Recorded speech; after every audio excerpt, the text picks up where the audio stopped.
ভাবছিলাম লাচ্ছি বানাবো, ওমা মিষ্টি দই নেই। এখন মিষ্টি দই বানাবো আমি। আর এত বড় বাঁশ খাবো সেটা আমি ভাবতেও পারিনি। পুরাটা বলি। বেসিক্যালি এখানে আমি ভাবছিলাম আজকে গুঁড়া দুধ দিয়ে মিষ্টি দই বানাবো। এজন্য ১ কাপ গুঁড়া দুধের সাথে ৩ কাপ পানি মিক্স করে দেন এটাকে আমি চুলায় কিছুক্ষণ জাল করছি। তারপর এটাকে একটু ঘন করে নিছি। তারপর এখানে ১ কাপ যে কাপ দিয়ে মাপছি দুধ ওই কাপেরই ১ কাপ চিনি নিছি। তারপর এখানে আমি টক দই এভাবে পানি দিয়ে ঝরাতে রেখে দিয়েছি। তারপর চিনিটাকে এভাবে মেল্ট করে নিছি।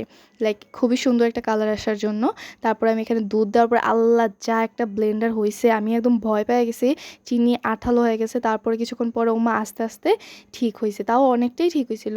তারপর কালারটা সুন্দর আসছিল। তারপর এটাকে আমি কী করছি, কিছুক্ষণ জাল করে 2টা বলক আনায় পরে এটাকে ঠান্ডা করে নিয়েছি। আর এখানে ওই যে টক দইটাকে ঝরায় ওইটাকে কিছুক্ষণ ফ্যাটায় তারপর এটাতে দিয়ে দিছি। দিয়ে তারপরে আমি এখানে একটা মাটির হাঁড়িতে আগে থেকে কিছুটা দই লাগাই নিয়েছি যাতে এটাকে খুলতে পারি আমি তাড়াতাড়ি।